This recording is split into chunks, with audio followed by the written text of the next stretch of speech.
keystone species is one which is essential to the functioning of the ecosystem as a whole. Keystone species are the biological foundation that support the entire interdependent network of life.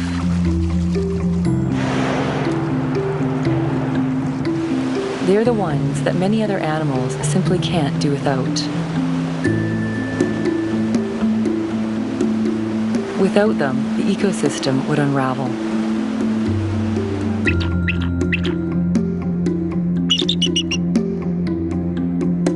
In British Columbia, the Pacific salmon are the keystone species. Each summer, millions of fish return to this coast to fill hundreds of streams and rivers, just as they have for thousands of years, feeding hundreds of species, including the local people, the First Nations, the ecosystems, and many of the local economies.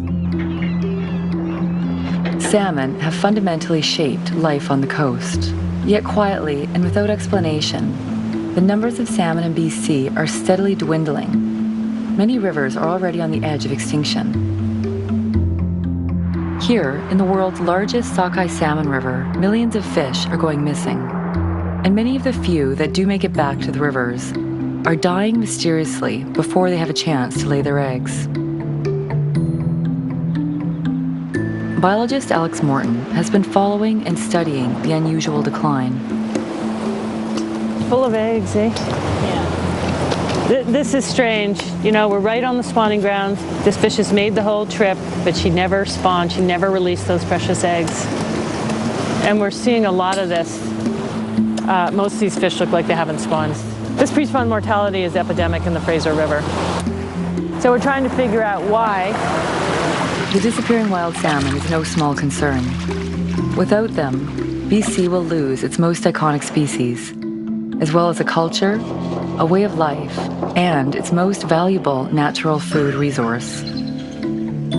The race is on to figure out what is happening to the iconic fish which built British Columbia, before it is too late.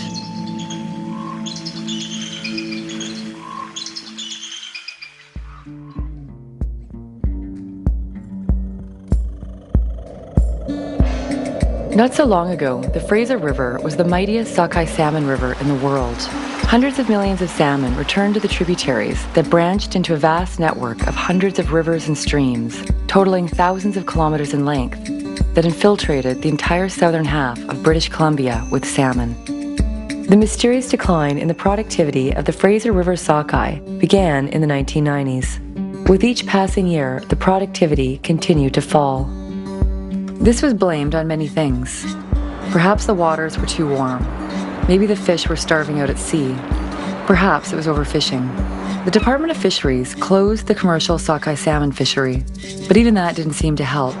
Even without the pressure of commercial fishing, the numbers of returning salmon continued to plummet. Something was very wrong. Alex Morton has been working as a biologist in the remote wilderness of the British Columbian coast for over 30 years, watching and studying the decline of BC's wild salmon. This is the problem. This farm is just pouring out disease and pathogens, and our wild fish are swimming through it. I know, I've seen with my own eyes what happens to them when they go by. When industrial fish farms moved into her neighborhood, it soon became apparent they were having impacts on the wild fish. The most obvious symptom was a dramatic rise in parasitic sea lice on the tiny juvenile wild salmon, who don't naturally carry the lice. And sea lice aren't the only problem, but you know when these fish have lice on them from the farms, that they're also being exposed to whatever bacteria and viruses are on these farms at the same time. The salmon farm or salmon feedlot is a whole different situation. It breaks the natural laws that make salmon move. So they hold 600,000 to over 1 million fish stationary in one place. This amplifies the waste, but also, most seriously, the pathogens. Because it's so easy for viruses and bacteria to jump fish to fish, to mutate, and then explode out of the farm in a billowing cloud. This is the major wild salmon migration route in British Columbia. That's where they put the salmon farms. They're clustered in these little narrow channels. Now, when one of these farms has a disease outbreak, so many viruses come out of the farm that they actually fill the entire channel. And then here come the Fraser sockeye, and they go through this channel and they come out the other end. And when the fish go on, they're contaminated, without a doubt, with whatever is coming out of those farms. So if we just look at the timing of the situation, the Fraser sockeye began to decline in the early 1990s, at exactly the time that the salmon feedlots were put onto their migration route. The one run that is not declining is never found in those salmon farms and appears to be going around the southern end of Vancouver Island, and those are the Harrison sockeye, and they have been increasing over the same time period.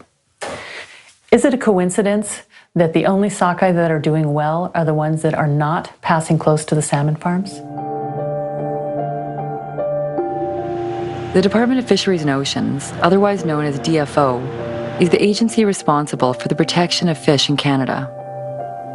In 2006, DFO tasked one of their employees, Dr. Christy Miller, to look into the disappearance of the Fraser fish.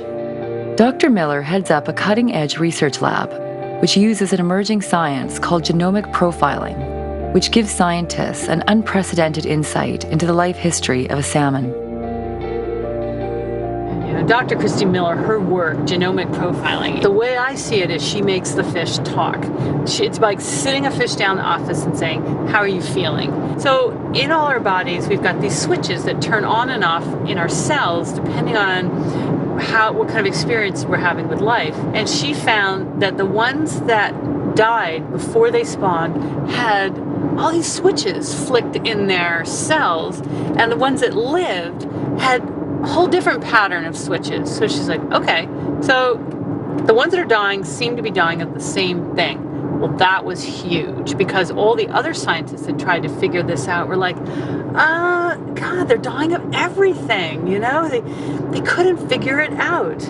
And when she read these switches, they were like leukemia, retrovirus, brain tumor, immune system decay. And she looked at that and went, salmon leukemia. Salmon leukemia is this virus that raged through the salmon farming industry right at the beginning when it went into the Campbell River area in the early 90s. The salmon leukemia virus attacks their immune system, so they die of something else. It's a retrovirus like AIDS.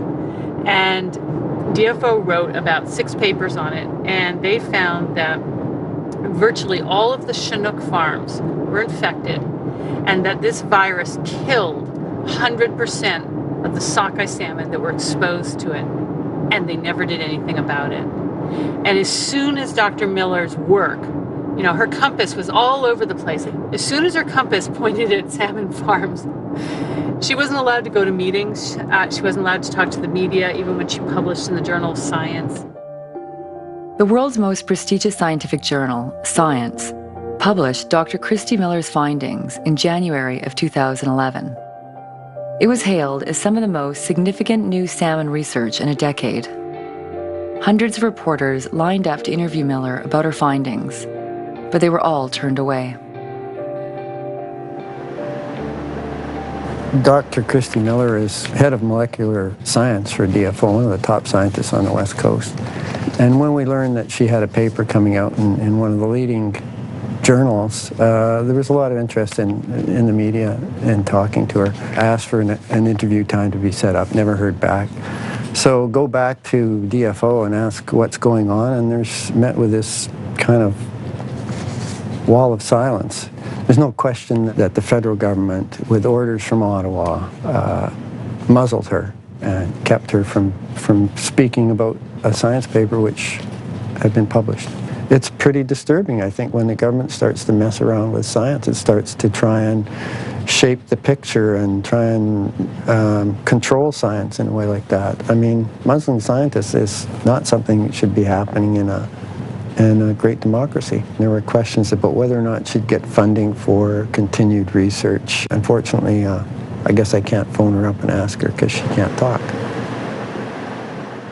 Dr. Miller, when she began to see a strong correlation between these dying sockeye and the salmon leukemia virus, and she read that the salmon leukemia virus was in the salmon farms, she naturally wanted to go test those fish. So in April of 2010, she made a request to DFO to test farm salmon for this virus, but access was denied.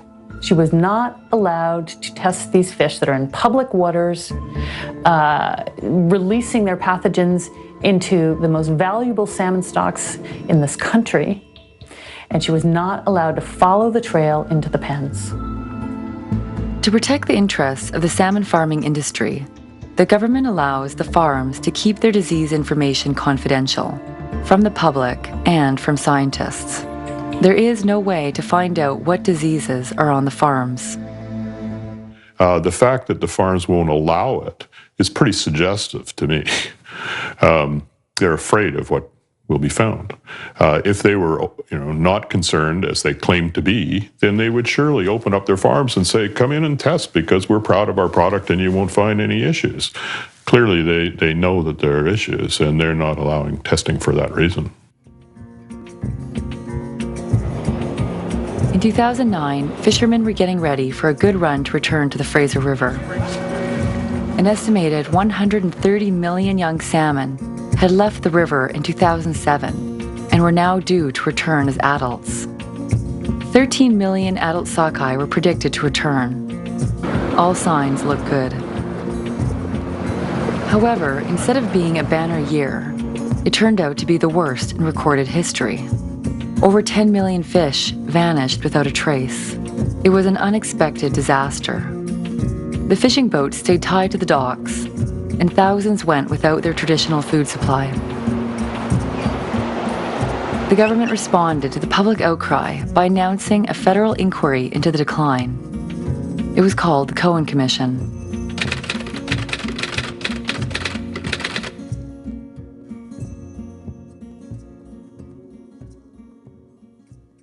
Well, it was the first ever federal inquiry we've had on any fish species in Canada. We never had a commission on the collapse of cod, and that was a huge loss to Canada and to the world. And we should have learned a lot of lessons on that.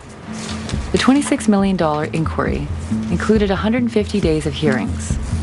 Many theories were presented about why the fish might be disappearing.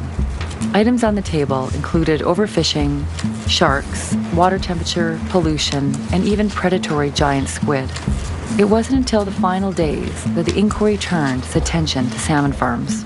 Dr. Fleming, I'm very interested in your Norwegian experience. As I understand your evidence in Norway, the government in its wisdom has seen fit to recognize that certain fishing rivers or migratory routes for fish are important enough that they should keep salmon farms off of them? That's correct. And so, does that mean the government recognizes a risk to wild fish from fish farms? Yes, there are official statements to that fact. One of those risks is the risks of disease transmission? Yes. The wonder of the Cohen Commission is that they could put senior bureaucrats on the stand who had to be examined, which is not a place they commonly exist. And they were very uncomfortable with that. The possibility of disease affecting the wild sockeye runs has never been a factor for BC in terms of a siting decision. Is that fair? That's a fair comment, isn't it? I couldn't really say because... What about you, Mr. Swartfigger? Can you think of a site that's ever been rejected by the federal government because of its impacts on wild salmon migratory routes? No, I can't. At least 10 fish farms approved right in the narrowest channel of the Discovery Passage, the narrowest place the wild salmon migrate through. Was that risk considered when they were approved? Wild fish get infections. I'm no expert in fish health, but my belief is wild fish get infections, whether as part of a natural course of fish being in the natural environment. DFO, are they in a conflict of interest? Yeah, I think they're in a serious conflict of interest. They have to, by their mandate, they're supposed to protect wild fish, and by their political masters, they're supposed to support the development of an aquaculture industry. In the final days of the inquiry, Justice Cohen called on DFO's Dr. Christy Miller to testify about her findings. For the first time, the public would have a chance to hear Miller speak about her discovery, since her gag order had been imposed. What you found is some sort of new virus. Your leading suspect was salmon leukemia virus. Yes, it was. And if in fact that's the case, this in fact may be the smoking gun for the 2009 declines. It could be the smoking gun. She's doing some fantastic work under very difficult conditions, and in conditions where she says she's been intimidated by her managers for reporting on health issues around wild salmon. She felt intimidated about the potential loss of her data if she went public. She felt intimidated in terms of her budget, and so that was extremely revealing. So while all this was happening, Dr. Rick Rutledge was very worried about the Rivers Inlet sockeye because they were in an unexplained decline, a lot like the Fraser sockeye. I had no idea as to why the numbers were so low. I tried to think as the season was winding down what on earth the cause might be. It had to be something new, I thought, because it hadn't happened before as far as I could tell. So I eventually sent some samples in for testing. I remember when you called me, it was a dark October night, and he said to me, Alex, are you sitting down? It was like he was going to tell me that someone we knew had died. And he said the tests came back positive for ISA virus in Rivers Inlet smolts. I was devastated. I thought, okay, 20 years of trying to prevent this industry from destroying the wild salmon of Canada, and I have failed. Salmon influenza, ISA virus. Most lethal known salmon virus worldwide caused $2 billion worth of damage in Chile. No country wants it. It has spread everywhere in the world where Atlantic salmon are being raised in pens in large numbers by the Norwegian companies. ISA, infectious salmon anemia, the most lethal known salmon virus worldwide. It was first detected in Norway in 1984.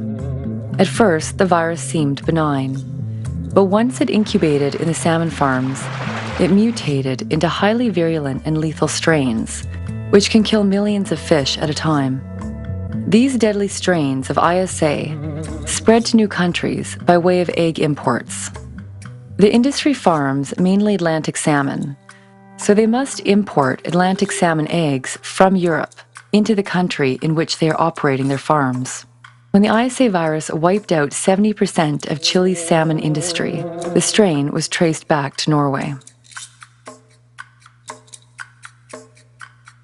The difference between Chile and BC, though, is that Chile has no native salmon, whereas BC has much to lose, with thousands of runs of 5 different species of Pacific salmon and entire ecosystems and economies that depend on them.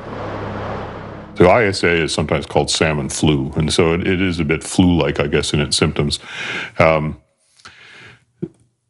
But it's like a very, very severe flu, like the type that killed millions of people after the First World War. I mean, it's a very serious flu to which the fish may not be adapted at all. And incidentally, it was that crowding of people into high densities during training camps and so forth and in the trenches in Europe that led to the evolution of an extremely virulent form of flu virus that killed millions upon millions of people. ISA is like mad cow disease in terms of shutting borders, closing farms. ISA is so important that it's an internationally reportable disease. Most salmon diseases are not, but any country, there's a website you can go to, and any country that has it is supposed to be reporting it, and it's up there.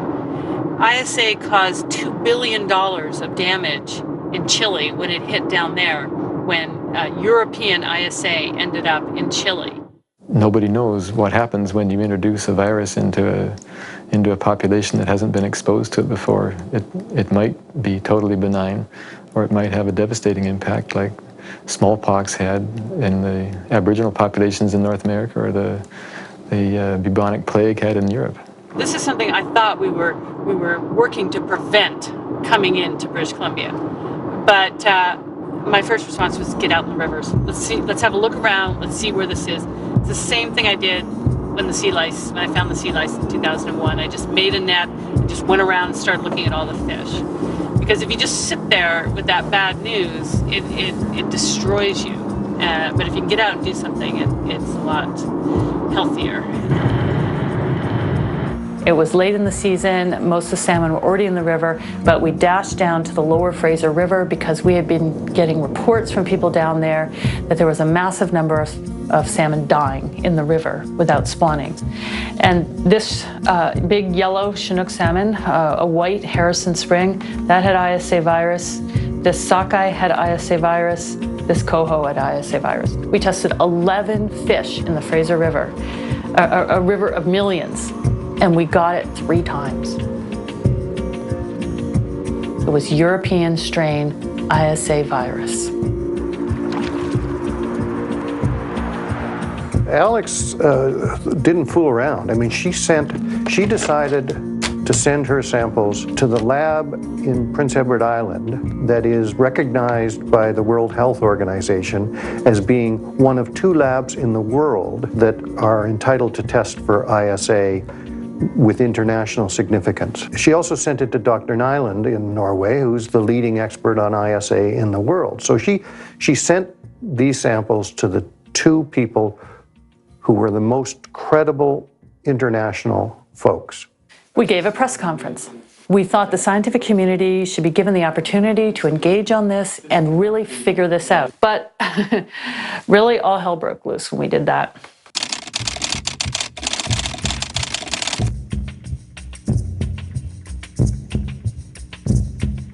The CFIA came and took our samples and said they were going to run tests, and we were supportive of that.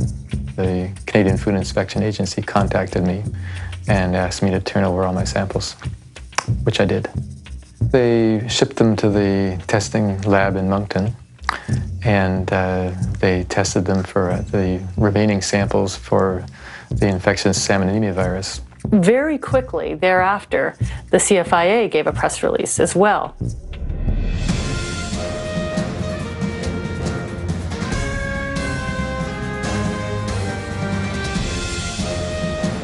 The Minister of Fisheries came out and said that all of them were negative, that our results were completely wrong. They did a press release basically to refute our findings, to say that there was no problem, there was no ISA. They said everything was negative. I was surprised, and I'm distressed about it. This is a serious matter, and the government is not taking it sufficiently seriously in my mind. We were standing on a riverbank, actually, listening to it on our cell phones, and I kept waiting for them to address the whole issue, what was happening in the Fraser River, what we had found down there. When they kept talking about the ISA findings, they fixated on the river's inlet. They never talked about the ISA findings we had in the Fraser River. And with the case of the river's inlet sockeye, those samples were degraded because they hadn't been stored properly. But in the case of the Fraser River samples, these were fresh samples, and they never mentioned them. The minister never mentioned them. They treated us like we didn't exist, like this work was not going on. I had been allowed to look at all the Cohen documents prior to this time. I was a participant, a legal participant, and reading their emails, they were fighting us. Not trying to protect us. This is an internal CFIA email from Joseph Bears to a whole list of people. It says, Con, it's clear that we're turning the PR tide to our favor. And this is because of the very successful performance of our spokes at the technical briefing yesterday. You, Stephen, Peter, and Paul were a terrific team, indeed. Congratulations. One battle is won. Now we have to nail the surveillance piece, and we will win the war also. Oh, what war? What, the war against us, the public? Con, who's Cornelius Keeley, comes back and he says, hey, concentrate on the headlines. That's often all people read or remember. It's just, it really, these are the same guys looking after H1N1 and mad cow disease. It really does concern me.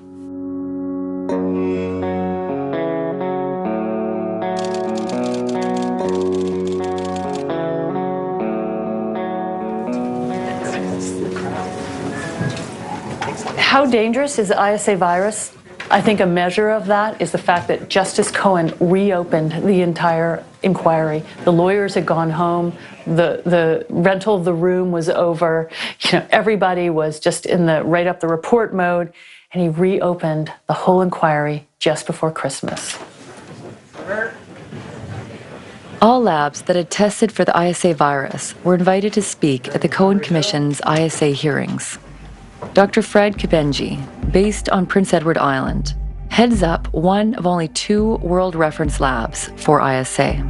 Dr. Art Nyland from Norway, considered to be one of the world's experts on ISA. Dr. Christy Miller, head of the genomics lab for DFO. And Dr. Nellie Gagne, DFO's reference lab, and the lab used by the CFIA to test for ISA. When Nell Gagne, who did the test for them, actually went on the stand, she said she had gotten weak positives, and for her, the results were inconclusive. Were your RT-PCR results inconclusive? We reported them as inconclusive, and in this case, all samples submitted showed extensive to total degradation of RNA. And the problem was the samples were so degraded. Now, a year after tracking viruses, I am amazed that we got an ISA hit at all in those samples. They were in a household freezer for months. It's not a negative. So for the federal government to come out and say all the test results were negative was not correct. The hearings then turned to the fresher samples that had been tested by the 4 different labs. Dr. Nyland, I'll turn my next set of questions to the testing that you've done. I understand you've tested several batches. What were your results? Did you obtain any positive RT-PCR tests for ISAV in those samples that you tested? Among the first 48, I had 1 positive. In that testing, we found 2 positive samples out of 48. We did indeed obtain ISA sequence. There's only 1 lab that didn't find it, and that was the reference lab from DFO in Moncton. And it turns out they were sampling a totally different segment from everyone else who actually found the ISA virus. And where you've got 3 or 4 labs that are finding it and 1 that's a government lab that's not, you have to pause and wonder what's going on, whether they really do want to find it or not.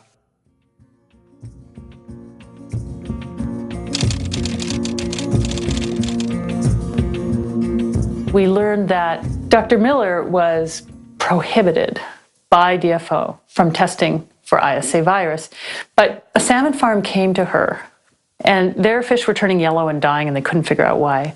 And she decided to test them for ISA virus, even though she was instructed not to. She wanted to get to the bottom of it. And we did identify some positive ISA fish among their fish.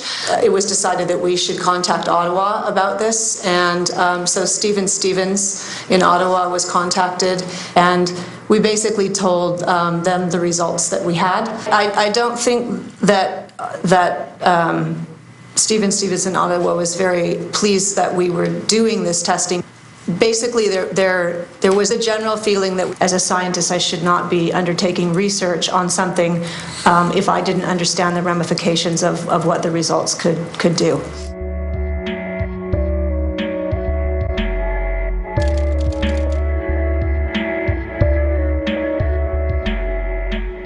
Everyone who's reported the virus has suffered a consequence.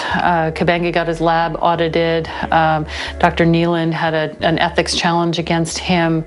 Dr. Miller gets muzzled as soon as her work takes her towards the fish farm viruses.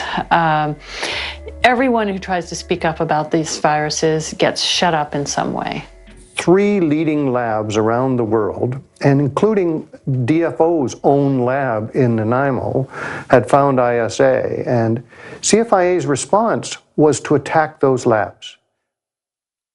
They went in to Dr. Kabenji's lab and tried to attack Dr. Kabenji's credibility and the credibility of his lab, and to use all of the mechanisms of government that they could do. Any positive result is a difficult result people don't easily accept positive results. And the automatic reaction will be try to find some way of explaining it away in some form. So yeah, that is always the case. It's always there as long as you come up with a positive result. But we are so confident in our work that we just cannot sweep it under the rug. So we are continuously testing, and once we find a positive result, we report it as it is. Dr. Kabenji had the temerity to announce positive test results, and the result, his lab is being analyzed by you. And Mr. Stephen, I suggest to you that the federal government is going to try and take away his OIE certification as a punishment for this. I predict within the next 12 months, Canada will go after his credibility. Isn't that right? I disagree. 11 months later, the Canadian Food Inspection Agency would attempt to strip Dr. Kabenji of his World Reference Lab status, citing results from an audit they had conducted on his lab. If Dr. Kabenji's test results are officially recognized, then BC would be internationally listed as positive for the ISA virus. But if the CFIA's attempt at suspending Dr. Kabenji's status are successful, then BC will remain listed as free of ISA, despite the numerous positive test results. What's happened in Canada is salmon disease has become a federal secret. And the reason we found out at the Cohen Commission is that if this flu virus is confirmed in British Columbia, they say the border is going to close for BC farm salmon to the US and China. Let's say we do find ISA in BC and all of a sudden markets are closed, then there will be no trade, basically. That's when a real aha went off in my mind. I'm like, oh, I totally get this now. You guys are hiding this because it's going to damage the industry. It was so transparent and clear. So, this is where you can see the size of the thing that we're coming up against. This is international trade. Our tests are saying ISA virus is here. The province has told these trade partners that it's not here, and these fish are going over the border. Is this spreading ISA down the coast of California? Is this spreading ISA into Washington State? We don't know. They won't accept the results of any other lab than the Moncton lab. They know the Moncton lab is incapable of finding it. The results have to be confirmed through our National Reference Laboratory. And my understanding as of this date, none of those tests, and as of this date today, none of those tests have ever been confirmed from our National Reference Laboratory. So there is no evidence to support that ISA is occurring in either wild or cultured salmon in BC? Yes, there is no evidence to support that. Do you think ISA is here? Yes. Well, certainly ISA is here. I clearly believe that there is a virus here that is very similar to ISA virus in Europe. There have just been so many positive tests from different labs. The sequences that we have detected in samples from British Columbia have all been of European genotype. And so that gives me a pretty high level of confidence, along with all the tests I do every day, that we do not have ISA virus in British Columbia. Dr. Gary Marty is the provincial health veterinarian for British Columbia. He is in charge of monitoring for diseases in both farmed salmon and wild salmon. I don't understand how Dr. Marty has not found it and these other scientists have. I simply don't understand that. Gary Marty is in a very difficult situation right now because if he reports that ISA is here, the industry that he works with is going to crumble. Shareholders probably don't know what's brewing here in British Columbia. So Dr. Marty is under enormous pressure right now because he is the only one that has had access to these fish and looking to them. So much hinges on what he says and sees. Now, when we have no evidence of disease and PCR results that can't be confirmed, the best way to interpret those is that they are false positive test results. Yeah, these are Gary Marty's records. These are Gary Marty's records.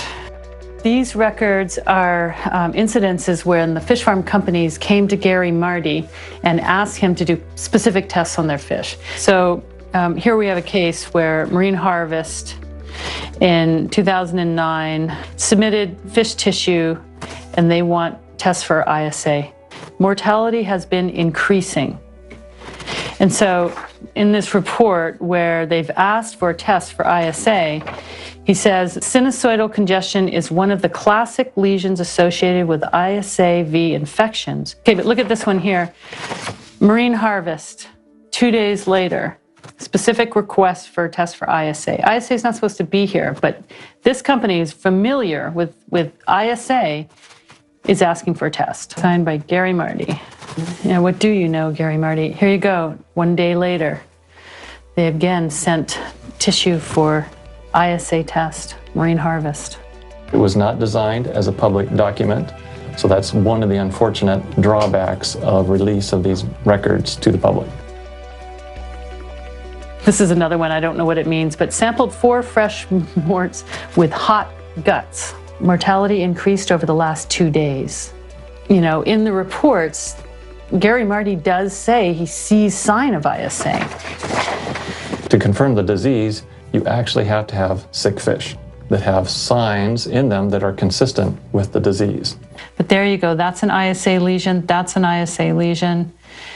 There's a fish that died of ISA lesions. ISA lesions, according to Gary Marty.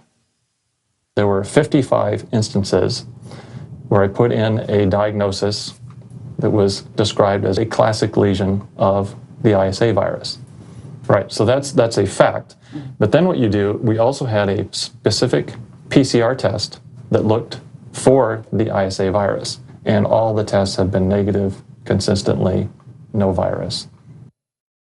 You have to have sick fish, because if this disease were present here, it would be killing large numbers of fish. We're in the river and there's dying fish everywhere. People are very alarmed, particularly this year. Fish are vanishing, horsefly, lower Shuswap, rivers of the Central Coast. We go into places and we see more dead fish than alive. Sometimes we can't even see an alive fish. All pre-spawn mortality. There's a lot of fish dying on this coast, in the farms and in the rivers.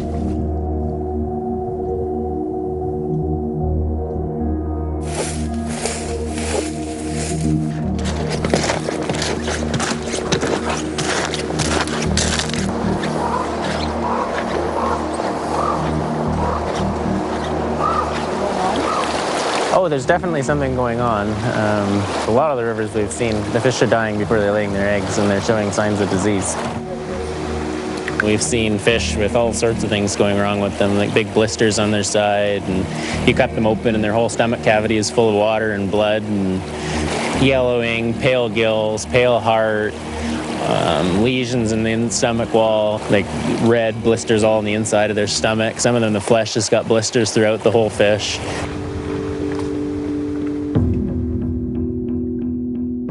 This yellow one, the gills are quite pale, like normal gills should be dark red and fairly clean.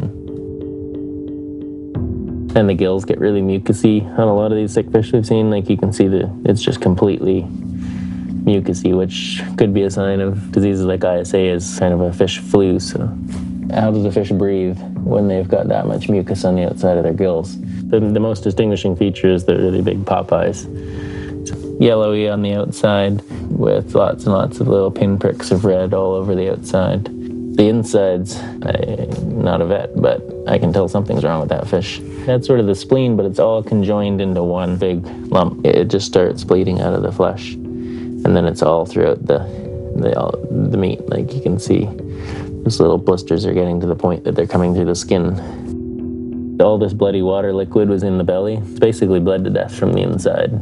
Pinprick red blood spots seem to be associated with the more diseased, sick-looking fish.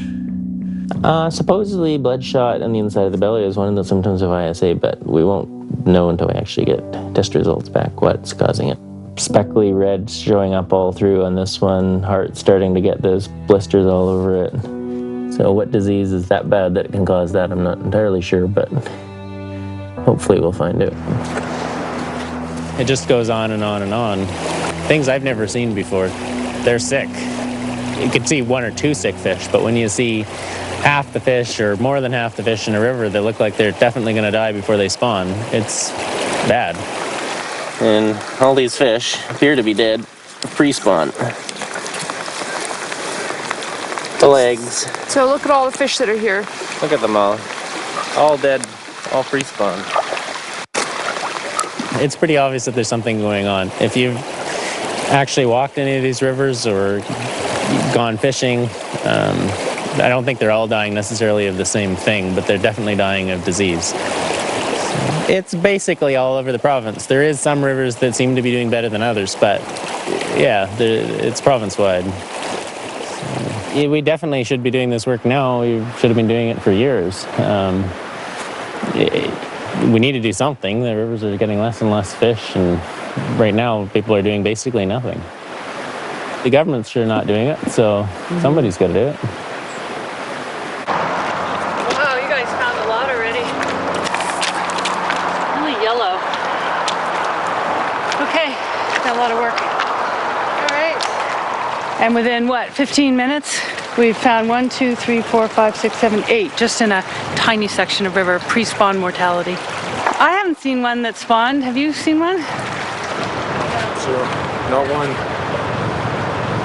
Viruses are delicate. You gotta get them in cool right away and keep them fresh, and that's why we work so fast. Oh, he's got that Calamaris. Yes. It is a huge challenge to get these samples to the labs in time, and we need a lab in British Columbia. It's ridiculous. I'm not allowed to use the labs at DFO. I'm not even allowed to talk to them. I mean, I'd like to drive to Nanaimo with these samples right now and put them in a -80 freezer in Dr. Miller's lab and have her look at them. She can do 200 fish a day for 40 pathogens. We're going to spend $200 on just this fish for 3 viruses. I mean, these fish are dying. They have a problem. We're willing to do the lead work and drive the samples right to the door. We're not even allowed to talk to them. We pay their salaries. These fish are dying out. So we ship them to Norway, which is expensive and time-consuming, and the quality of samples is damaged, but we're not going to be stopped by closed doors. DFO does not want to know what this fish died of.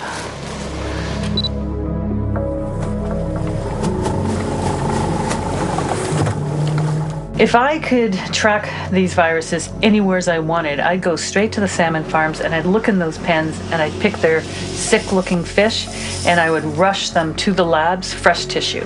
Because the labs say the fresher the better in a fish that's actually dying of the disease. Then your chance of being able to culture it is much greater. But, we're not allowed to do that. So this whole search for the virus is being really slowed down. It's being impeded by the lack of ability to go to the farms and test.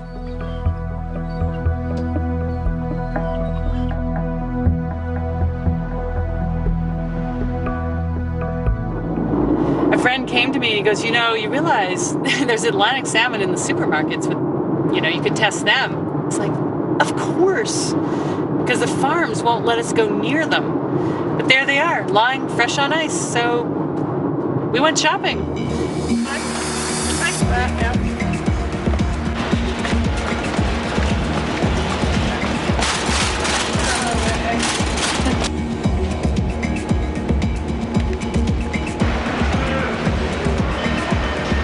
Open sores today.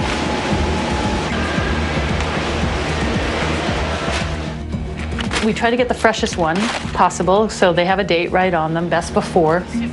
You just gotta laugh. Oh my God. This is actually a food source. Long, skinny fish. It looks like a stick. Or really fat fish that have like layers and layers of fat is abnormal. Or rotting gills, or open sores, or the whole head is deformed. It's just like cut off. They have no nose. They're hilarious looking things. That's part of the problem with the farm, is that a sick fish can continue to live because the predators aren't allowed to get at it. And that's how disease spread, is in the wild. A sick fish is taken out by a predator right away. End of story for that fish, end of story for that pathogen. But in the farm situation, the fish stay alive until either they drop to the bottom and the mort divers go get them, or they're harvested like this and offered to the public to eat. That's how the viruses get a chance to reproduce, spread fish to fish, and amplify in completely unnatural ways. I've seen a lot of fish in these supermarkets that I'm really shocked they're selling. If a person who fishes wild fish that sees something like this, or one of the ones with the lesions, or the red bleeding eyes, they would just throw them back. They would not eat them. But the people in the city don't know what a healthy fish is going to look like. And so they apparently buy them and eat them. But the thing about the skinny fish is that there's probably something wrong with them. You know, these guys are not eating. Were they sick? Sick fish do not eat, and fish that do not eat do not grow. Therefore, fish that grow and make it to market, the assumption is that they are not sick.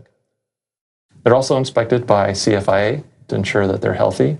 So sick fish fish that say are dying or extremely sick would not even be getting to the supermarket. He should come shopping with us because there's skinny fish all over. If a fish is not eating, it's usually sick, or if there's a disease problem on the fish farm, I've been told that they stop feeding their fish. It's almost embarrassing that as a province that has, you know, wild salmon and all this beauty, people are coming here and they can actually buy that. It stinks. There's sores on it. It's sick. It's skinny. You know, tails are gone. Faces are mutated. Does that represent this province? The first group of fish we bought, about 11 fish, 3 of them tested positive for ISA. We were shocked. We're getting ISA in the supermarkets. We went to Loblaws and said, where were these fish raised? And they said they were raised in British Columbia. So they admitted that these fish were from British Columbia. I don't know what else to do other than keep testing, keep testing. We go to Superstore a lot, TNT, Costco, whoever sells farm salmon. And we take tests and we send them off to these 2 labs and we ask them to look specifically for the European viruses. So far we have found 3, the ISA virus, we found the Piscine Rio virus, we've also found salmon alpha virus, which is causing huge outbreaks. It's a pancreas disease in Norway, very serious diseases. So are there any exotic viruses here that have been imported from, say, Europe? There are none that we know of. You know, this raises the point, every time someone buys one of these fish and takes it home and washes off the mucus or whatever is stuck to these fish before they cook it, those viruses are going down the drain, and depending on the sewage system, could be very easily entering watersheds all over. I mean, right from, I don't know, China, United States, here, anywhere this thing goes, they're transporting it.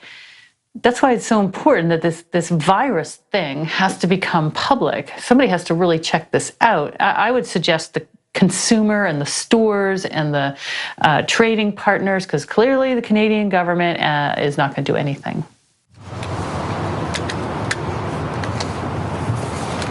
I found ISA a lot, and they keep saying that they don't believe my tests. So I'm trying to take it to the next level and actually catch the virus alive. And as far as I'm concerned, once I find these viruses, it's up to somebody else to figure out where these fish came from. So like the Canadian Food Inspection Agency, they can figure out where it came from. They have that ability. You know, they're criticizing me for not having chain of custody, but when people start dying of bacterial outbreaks like Listeria or E. coli, they don't say to the people dying, I'm sorry, we don't know where that lettuce or that sausage came from, so you're just gonna have to die. No, they find out where it came from, and they can do that in this case too. They're letting us down. I honestly don't know how they could not want to follow up on this. These are internationally reportable diseases. There's not that many internationally reportable diseases, about hoof and mouth disease, mad cow disease. These are reportable diseases, and so is infectious salmon anemia. Dealing with farm salmon has made me very concerned about the human food supply. I suggest to people, particularly mothers, buy local stuff. go look at it. If you can get to know the farmer, great. Buy your fish wild. Don't mess with this stuff. We're guinea pigs in a big experiment here, and I'll tell you, they're thinking about their bottom line, not us. Talking to the doctors and nurses that come up to me at my lectures, they say that disease in farm animals is one of the biggest sources of epidemics in humans. And it makes them very uncomfortable that people are eating an influenza virus from a farm animal, and nobody's really checking on it.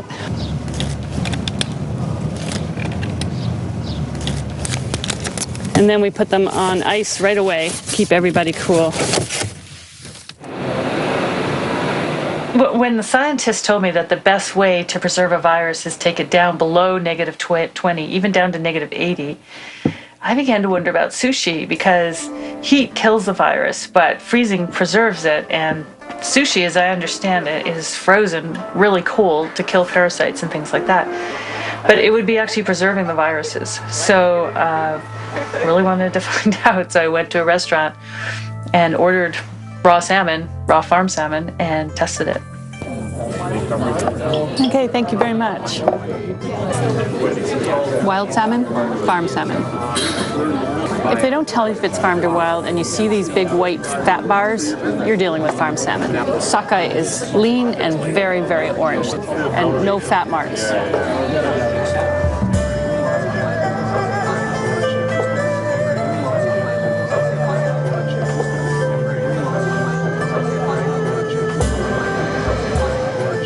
The government says that ISA is not a problem for people, but if they can't find it, they're not actually looking at it.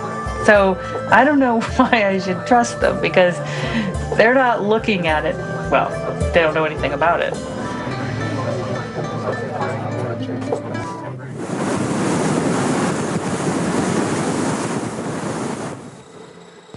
So, you know, we want to get a farm salmon so badly out of a farm. We want to get particularly a sick one, because those are the ones that you're going to be able to culture the virus out of. And time and again, I see slow swimmers on the surface. I see guys dipping them out with the nets and putting them into the mort totes. You guys have a disease outbreak? It's so frustrating because they're right there and we can't get them. So we get up to this farm, and there's an eagle, sitting with one on the edge of a mort tote with Atlantic salmon in his talons. Actually has a fresh mort in its talons, right? And we're like, oh my God, nobody will give us a farm salmon to test. Nobody will give Miller a farm salmon to test. We're like, give it to us. Come on, bring it over here. Here, eagle. We couldn't believe it. And so we got closer for a picture, and the eagle looks around and he lifts off with the salmon in his talons. And the salmon is so heavy that he's starting to go down, down, down towards the ocean. Drop it. Come on, drop it. Oh my God, follow it. But he makes it into a tree, and then finally he goes onto a rock, and another eagle comes down, and they start fighting over it. They're like, ah, you know, fighting, talons, wings. Got a piece of it. Oh, it's in the water, sorry. Ah, it's sinking. Okay. And we're like, let's go, right? And so the boat pulls up, and I hop off the bow onto this little islet, and there is gill and liver and kidney and flesh, and we've got our little sampling kit, got the gloves, put it right into the kit. This was our first and only farm fish that we had chain of custody on.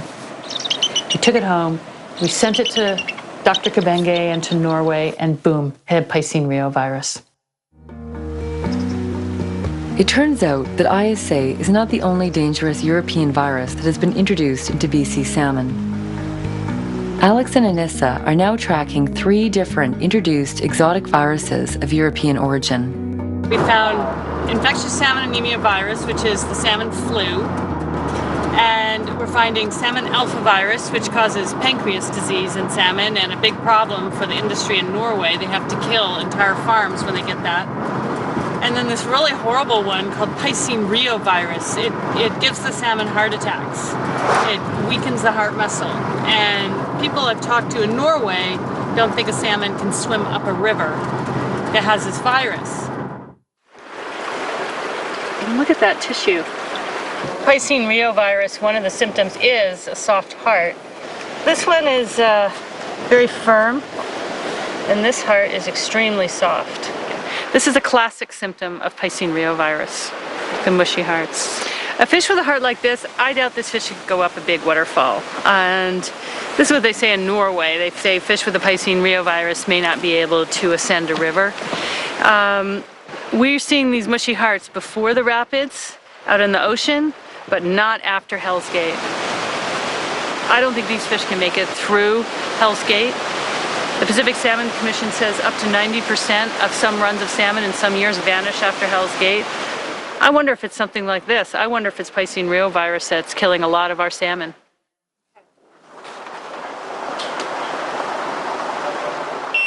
The Piscine reovirus had not been reported in British Columbia before 2010.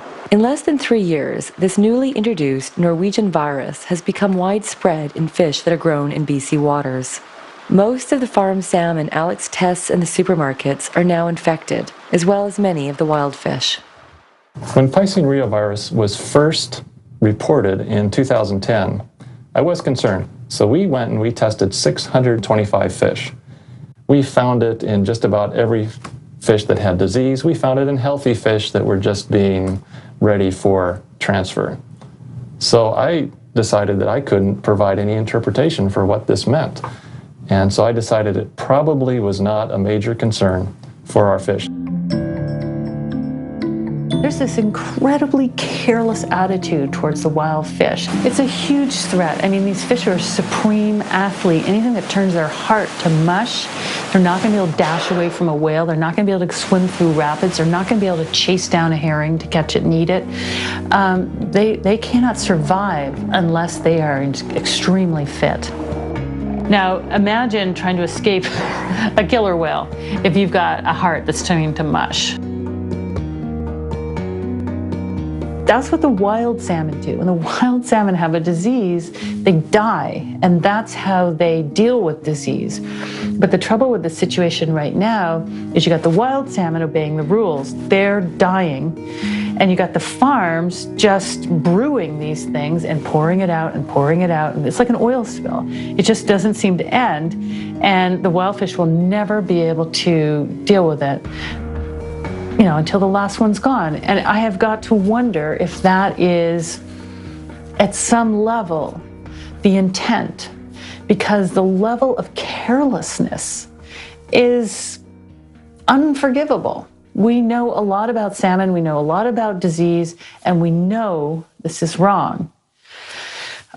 So it's a difficult battle.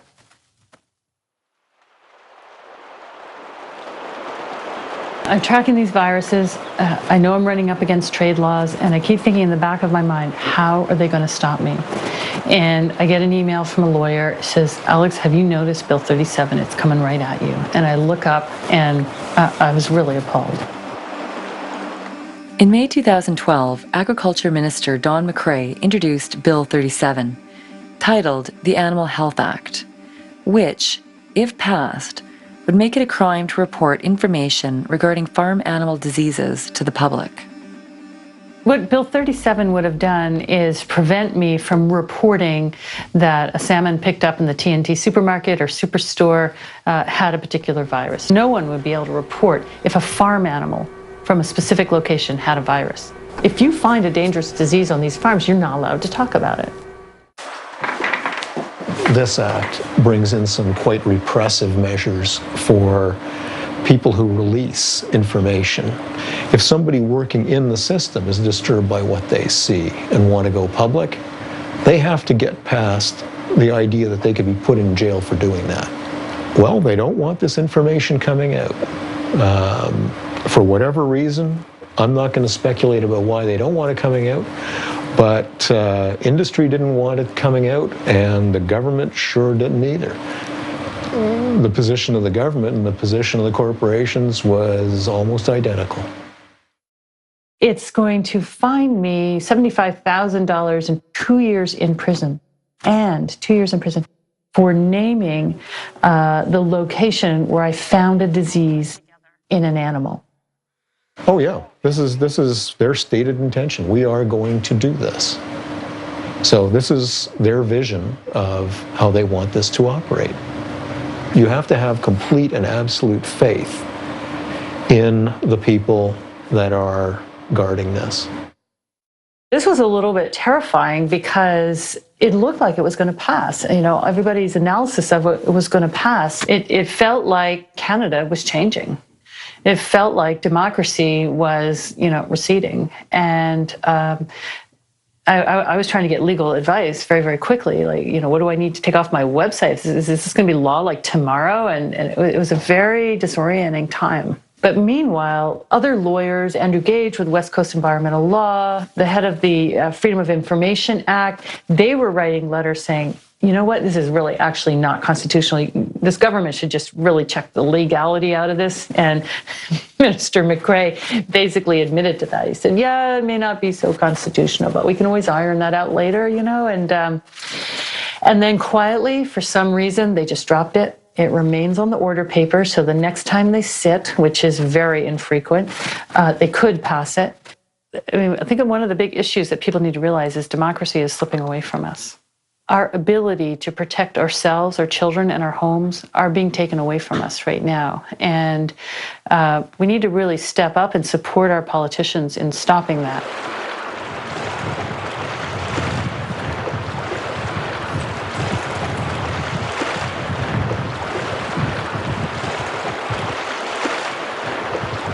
Gates Creek spawning channel, September 10th.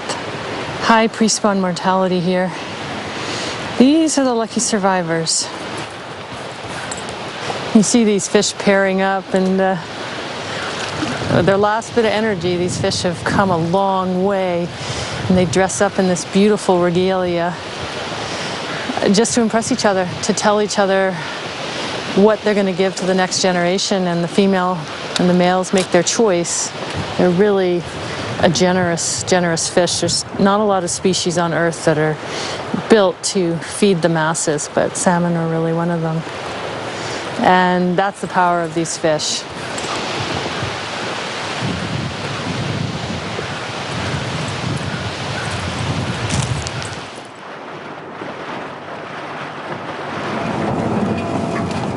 We're here at the invitation of the First Nations to test their fish. These guys are concerned.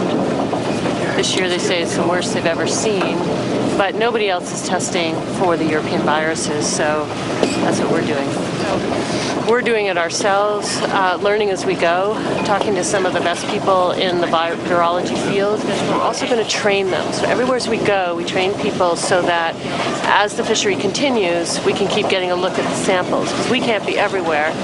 And my idea is that wild salmon have to be managed locally. So we have to learn from every fish, look at them, get their story, figure out what their issue is, and try to work with the animal rather than just guess.